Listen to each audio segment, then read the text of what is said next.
Ahoy guys, and welcome back to I Like Watches. You can tell I've been listening to lots of Hamish and Andy recently, can't you? Ahoy was their official greeting for their radio show and their podcasts, wasn't it? If you're familiar with Hamish and Andy, you'll know that. If you're not, then I strongly recommend you Google them, along with Kyle and Jackie O. I'm a little bit obsessed with Australian culture. Kyle and Jackie O and Hamish and Andy, they do sort of podcasts and radio shows. Kyle and Jackie O do a drive time show in Sydney in the mornings, and their show's almost X-rated. I don't know how they get away with it. Australian radio is honestly like nothing else I've ever heard. It blows my mind to think there's all these kids going to school in the mornings with X-rated radio playing in the background. It's amazing stuff. I love it. I tend to listen to it when I'm in here and I'm filming and sort of taking photos and stuff. But anyway, we're not really here to talk about Hamish and Andy and Kyle and Jackie O. Although, once you've finished watching this, definitely go and Google them. I've got a couple of new St. Martins I want to show you. A SN034 bronze quartz watch, part of their affordable range.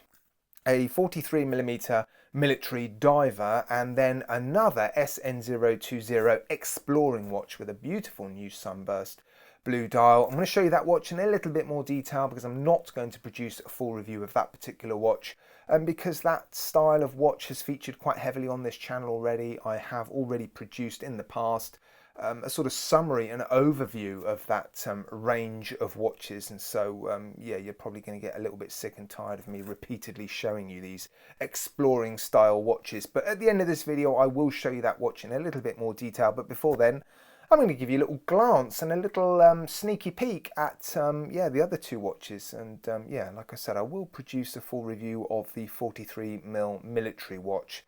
And then I think I'm actually going to produce another sort of summary video of their SN034 range of watches. And that is their cheapest watches. If you are on a tight budget and you're interested in picking up a St. Martin, then those are the watches you should be looking at. They do tend to house quartz movements, but decent quartz movements, and they are beautifully made. Right. Don't forget guys, the next AliExpress sale, before I start unboxing these watches, I just want to remind you the next sale is around the corner. That gap between the summer AliExpress sale and the end of summer AliExpress sale was only 2 months, June and August, so it doesn't seem like long ago that the last sale finished, and it's only starting in the next few weeks again, so bear that in mind guys. Alright, let's crack on, shall we?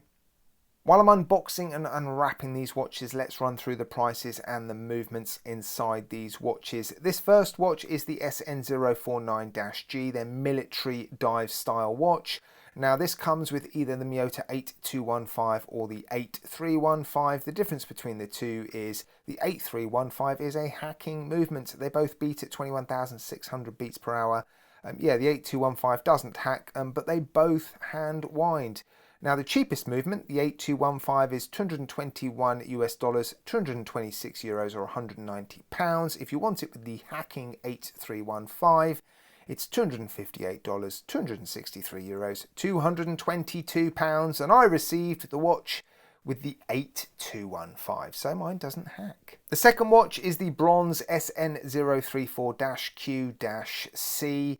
This is $123, 125 euros or 106 pounds. There's a couple of dial options. The difference is the train track around the outside of the dial is different. You can also have sterile and signed, and all of the watches contain a quartz Ronda 6004, which has the running seconds hand in a complication at the 6 o'clock, which I quite like, because if the seconds hand isn't perfectly in line with the second markers, you'd never know, it's so small. And the last watch is the SN020-G, their new 39mm exploring style watch. This comes with either the PT5000 or the SW200. 3 dial options, 2 movement options, so 6 options in all. The prices vary from $321 US to $449 US.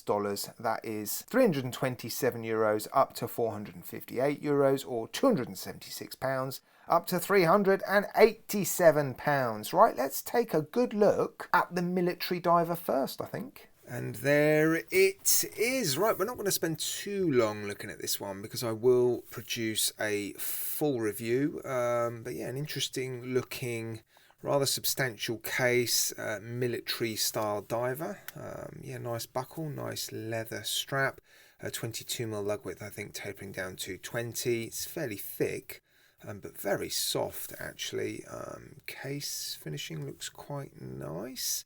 Sort of squarish case, but obviously a round rotating bezel, dive bezel, 120 clicks. There is a loom pip by the looks of it. We'll have a look at the loom in a minute. Quick fiddle with the bezel. Oh, it's quite light, not a lot of resistance, and the clicks are quite muted. Yeah, it's not one of their best bezel actions. Let's just check out the alignment. Fractionally to the right, I think. If I go one more, yeah, it sits to the left. So I think the bezel is fractionally out. Looks like the loom is printed directly on the dial. Yeah, let's have a little look at the loom, shall we? Give it a quick blast with the UV loom torch so we can see it in all its glory. Are you ready? 3, 2, 1. Yeah, looks pretty decent. I mean, loom does tend to look pretty good after you've given it a blast with a UV torch. The hands and the loom pip definitely looking stronger than the loom applied directly to the dial, which I guess is a good thing. You want the hands to last the longest. And here it is on my 7¼ inch-ish wrist. It's definitely a bit of a big boy. I don't think it's too big for me. I've got an average-ish sized wrist. Yeah, 43mm roughly in diameter, although those crown guards I suspect are adding to the appearance of it looking quite large, aren't they? It's not too thick and chunky. It is a 200-meter diver, which I think is potentially its saving grace. If it was a 300-meter or a 500-meter diver, it would be a pretty hefty watch, and on a leather strap, perhaps it would be a touch top heavy. But actually, that doesn't feel too top heavy at all. When I do the review, obviously, I'll give you all the dimensions and the weight. But yeah, that feels actually fine on my wrist. So there you go. That is the new SN049. Let's move on and look at the bronze SN034. Right, here it is then. Inside this watch we do have the Ronda 600 for quartz movement, and as you can see, the running seconds hand is down at the 6 o'clock position. Let's zoom in and see if we can actually have a look at the alignment. Is it any good? Oh, it's approaching the 12 o'clock. Here we go. Oh, that looks all right, doesn't it? Yeah, on this occasion, that hand seems to be perfectly aligned. Awesome. It's a shame it's so small, isn't it now? Yeah, so this one is going to take part in a sort of a range summary, if you like, the SN034s. There's quite a few watches in that range by St. Martin, and this is just another iteration or version of that watch with a bronze dial. Case, I should say, not dial. Bronze buckle as well. Nice leather strap, screw down case back, and a screw down crown, I believe. 100 meters of water resistance. Nice hands, aren't they? Cathedral style hands. Yeah, these watches aren't getting enough attention, I don't think. I mean, I'm also to blame. I've got a couple of these and I haven't really featured them much on the channel, which is why I want to do that summary. But yeah, I mean, this does seem to be a decent and affordable way of getting into St. Martin watches. If you find their normal $200 to $300 price range, I mean, it's $200 to $400 now, isn't it? A little bit out of reach. So yeah, nice. Let's take a look at the loom. Let's take a look. 3, 2, 1. Yeah, it's a pretty decent loom display, isn't it? Yeah, good strong hands, BGW9 and C3 on the dial. It's pretty much identical to the loom on all their other SN034 watches. Let's pop it on the wrist and take a look. Here it is then on my 7¼ inch-ish wrist. I think that's a little bit more in keeping with the size of my wrist. It's a good looking watch. And the bronze already starting to patina on this one. I suspect this one's been made for a little while. Sometimes bronze watches turn up and they look gold. They look super fresh and bright and shiny, which is, to be honest, how I like them. I'm not a huge fan of the patina. This doesn't look too bad, but yeah, if it goes too far, I tend to put it in vinegar. Nice strap on this one as well. A little bit of taper on it. Super soft and supple.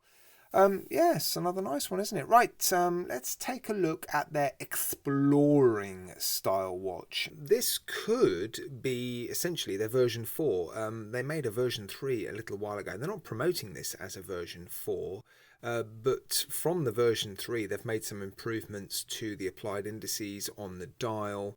Obviously, the colour options have changed as well. I don't know if there are any other changes. I mean, there's been a lot of changes through the generations. The version 1 is almost unrecognisable compared to this. It had a much smaller dial and crystal, a much broader bezel. The proportions were completely different. There was no applied indices. The lume was green. This is blue. So there are a lot of differences, and all 4 versions are still available. But this is the latest one, and I'm really glad they've sent me this blue sunburst dial because it looks completely different actually to the colour on the images at their store on AliExpress. Right, let's start by giving you some quick dimensions. It's nice to have a quick refresher. So yes, this is the 39mm watch. Thickness, including the crystal, is 13. Case length is bang on 47mm. You do have female end links as well, which is nice. 20mm lug width, decent amount of taper down to 16 and back up to just over 18 at the clasp. Set up for my 7¼ inch-ish wrist. It weighs 126 grams. And the crystal is sapphire crystal. It is double domed box crystal. Look at that clarity at a super tight angle, and yeah, it sits quite high above the bezel, doesn't it? And there is some blue AR coating. Difficult to see actually with this blue dial, but yes, there is some internal AR coating and it is blue. Case looks nicely finished. The transitions between the circular brushing on the lugs and the polishing on the sides looks very crisp. That line there essentially looks really tidy, very nice. The finishing on the bracelet seems good as well. Polished sides, fully brushed bracelet top surface. They're using this clasp I think pretty consistently, aren't they now? You should be familiar with it. 3-piece fold over clasp. Inner elements are essentially fairly sturdy sort of milled elements, and the outer shell, it may be pressed, but it's quite substantial. They've given us the longer outer shell with the 4 micro adjusts. I think they're listening. They made a particular point of showing that in their listing on AliExpress. Double pushes, no safety latch, but a nice applied logo. Yeah, beautifully finished. Screw down case back, and you can see the solid end links as well. Screw down crown signed with the hexagonal logo. 100 meters of water resistance. Yeah, nice crown action. Big bright blue sunburst dial. Yeah, they have definitely changed that proportion, haven't they? Look how small that bezel is compared to the dial. I don't think it looks out of proportion, but the dial definitely looks big for the case, doesn't it? It's a fairly legible watch. It seems to be done quite nicely. I'm just looking at the alignment. Everything seems to be lined up fairly nicely. I'm not seeing any issues there. Hands are nice. No capped seconds hand at the centre of the dial, but yeah, nice enough hands, aren't they? Let's take a look at the lume, I think. This watch has lume-filled applied indices. The previous watches had the lume printed directly on the dial. So the lume on this dial should last as well as the lume on the hands. We won't find that out in this video, but we should be able to see the comparison between the two. And yeah, the lume on the hands looks as strong as the lume on the dial. Nice and bright BGW9, yeah, decent coverage. Right, here it is then on my 7¼ inch-ish wrist, and you can tell the lume's pretty good. It looks blue even in the light box with all the lights on full power. Yeah, that's quite incredible. Lovely colour dial, I've got to say. Yeah, it's nice, isn't it? Fairly strong sunburst effect as well. Do the applied indices look a little bit small for the dial? I know the dial looks a bit big for the case, but I'm not sure if those little circular applied indices look a little bit lost. Proportionally, perhaps a touch too small. These and the SN021s are amongst the most popular watches that San Martin sell. They're just fantastic everyday watches, aren't they? All stainless steel, sort of sporty. climbing, exploring watches is what they call them. But yeah, they're also quite smart, beautifully finished. Nice piece of boxed crystal in some of these watches as well, which gives them a little bit of sort of vintage character. So yeah, I don't think you can go wrong with them. They are starting to get more expensive. This one in particular, because it's got the PT5000 or SW200. Some of the older models have NH35s or YN55As. C or ST2130 as well, I believe. So I think this is probably the most expensive SN020 that they're making, but you do tend to pay more for the more recent watches, and it has the best options when it comes to movements. Yeah, very nice. Let me know what you think of it, guys, in the comments section. Yeah, you've seen these a million times. You don't need me to run through all the strengths and the weaknesses. I think they've been covered to death to some degree, but do let me know in the comments section what you think of it. And yeah, I'll put some links in my video description to all the other content I've made on these exploring style watches. So if you are interested in learning a little bit more about the previous models, or yeah, just seeing a bit more content on them, you can check it out. Right, guys, I'm going to leave it there for today. Thank you as always for watching. I do really appreciate it. Take care, guys. Look after yourselves. You'll see me again very, very soon.